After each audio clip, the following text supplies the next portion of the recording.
Hi everyone, I'm Jennifer from English with Jennifer. If you've studied with me for a while, you probably know that I love to take walks.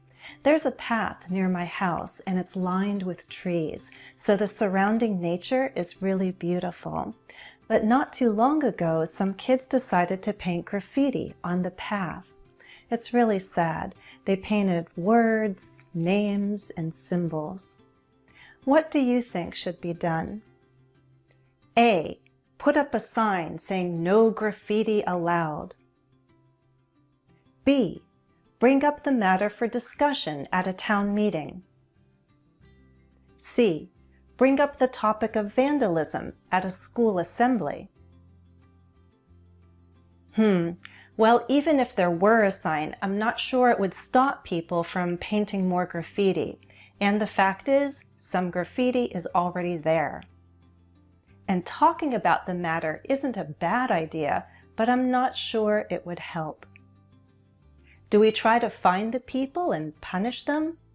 Well, we can't bring back harsh punishments from the Middle Ages, but I wish we could find the people and make them clean everything up.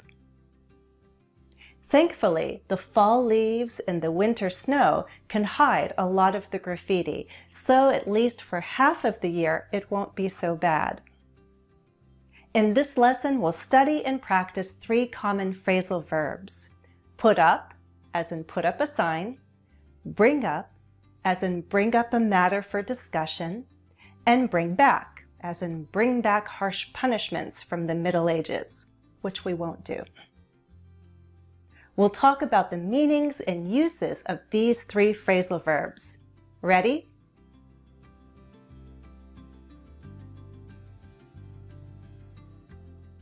Put up is transitive. When you put up a sign, you raise it so that people see it.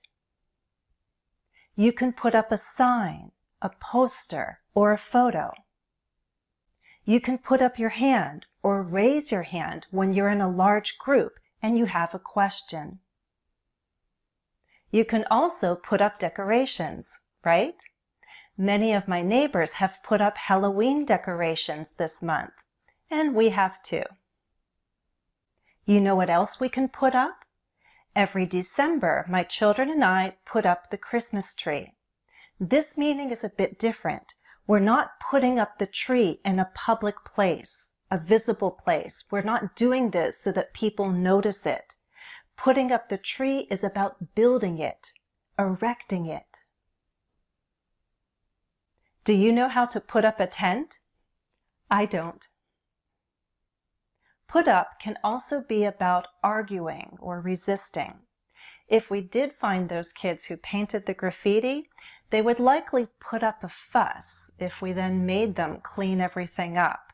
They would likely complain and say it's too hard, it's impossible, we don't have the equipment to clean all that graffiti up. In other words, they'd resist or struggle against the task. Put up a fuss, put up a fight, put up stiff or fierce resistance. If your town or city passed a law that you didn't agree with, would you put up a fight? I read that in my state of Massachusetts, there's actually a law that says you can't put tomatoes in clam chowder. Clam chowder is that creamy kind of soup with potatoes and clams. Can you imagine such a law? I guess if someone wanted to break it, they could in the privacy of their kitchen. They could add some tomatoes to the chowder. But I'm sure most New Englanders wouldn't even think about this. New Englanders prefer the traditional white, creamy clam chowder, nothing with tomatoes. In fact, if they were served clam chowder with tomatoes at a restaurant, they would complain. New Englanders wouldn't put up with that kind of variation. What does this mean? Celebrate, tolerate, compliment. Tolerate. You can put up with something, you can put up with someone. In this case, New Englanders wouldn't put up with tomatoes in their clam chowder.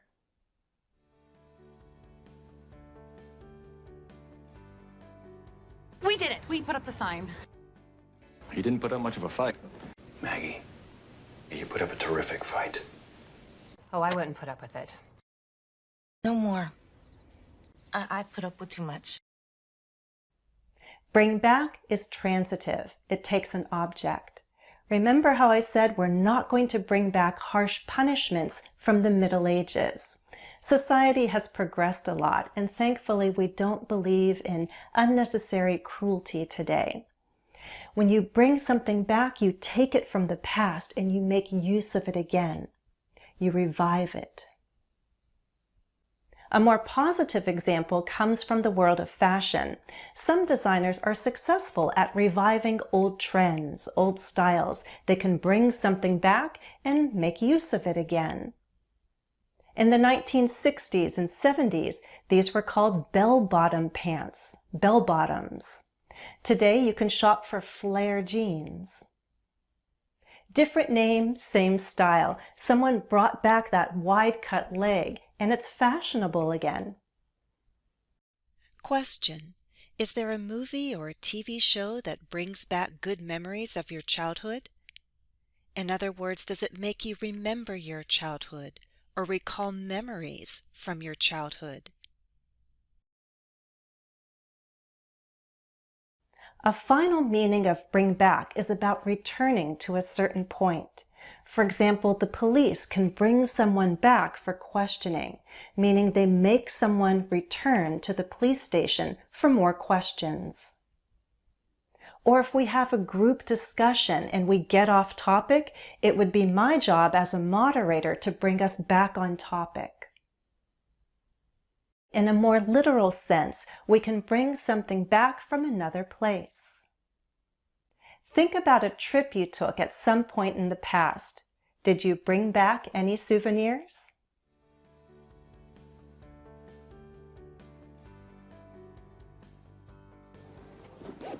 Thanks. I'll bring it back. You be a good boy? All right. I'll bring you back something. Audrey, you bring us back good news. Good news. Well, guess I better go. Bring up is transitive. It takes an object.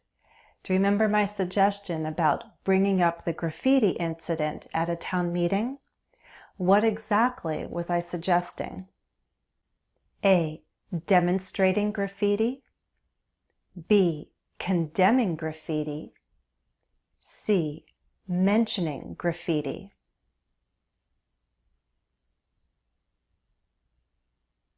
C. If I brought up the incident at a town meeting, I would mention it because I would want to discuss it. Truthfully, in the case of graffiti, I think sometimes it can be an art. There are celebrated graffiti artists who paint on fences and walls. For me, it depends on the content. There shouldn't be anything offensive.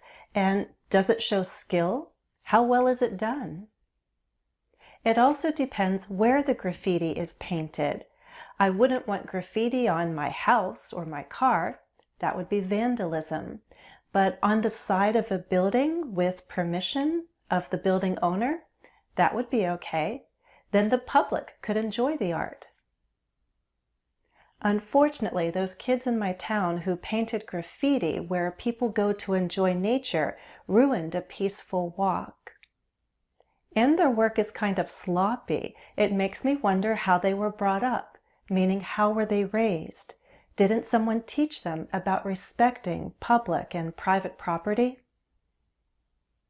To be brought up refers to how someone is raised from childhood.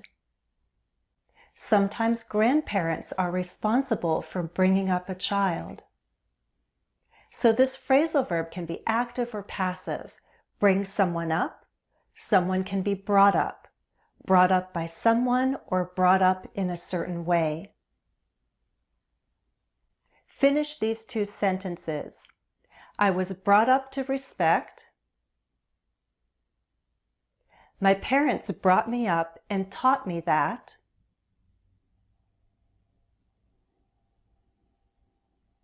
A final meaning of bring up is computer related. As I prepared this lesson, I looked up silly laws in the state of Massachusetts. One website brought up a list of laws that have been around for a long time, but are quite silly to still have in 2022, like the one about tomatoes and clam chowder. Bring up a list means make the list appear. This is only used for a device with a screen.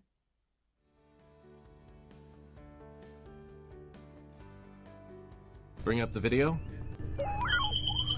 There. Bring that up. Stay with her. She's crossing the street. Actually, my parents don't know about the Rita thing. What? Yeah. Oh, well, bring that up. Okay, don't bring that up. Okay, time to review our 3 phrasal verbs. Match the phrasal verbs to their meanings.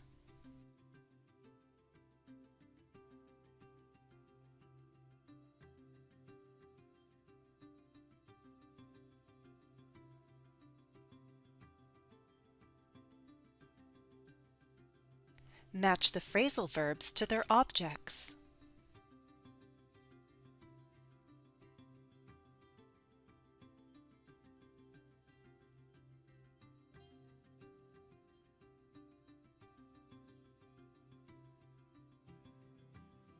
Match the phrasal verbs to their objects.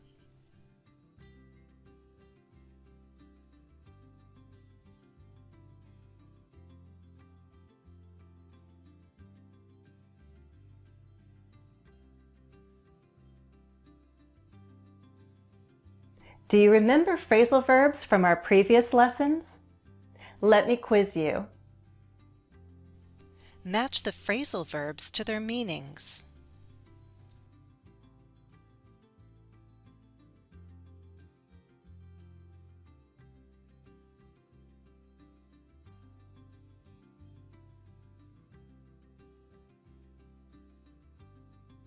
Match the phrasal verbs to their meanings.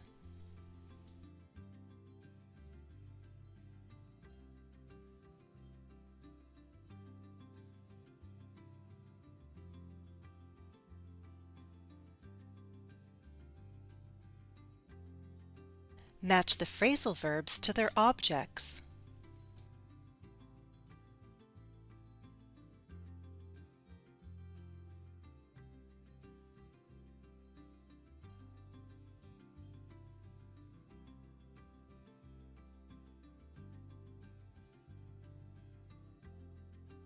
Match the phrasal verbs to their subjects.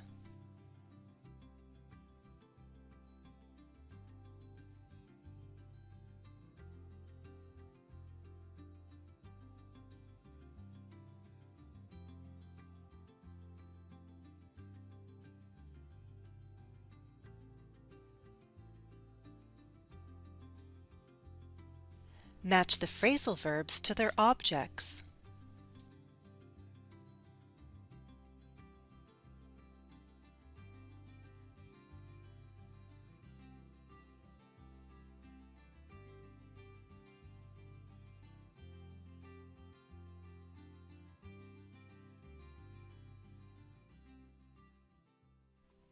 Well, I'm not going to end until I bring up different ways you can gain more practice with me.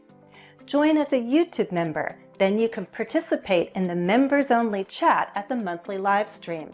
You'll also get a follow-up practice task on the Community tab.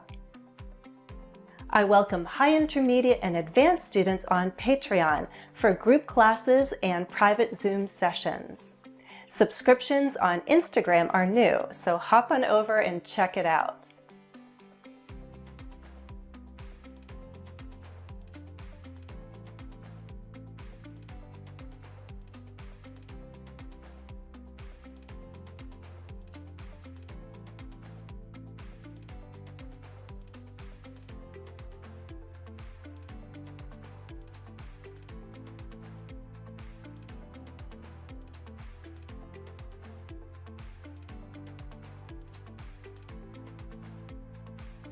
That's all for now. Please like and share the video if you found the lesson useful.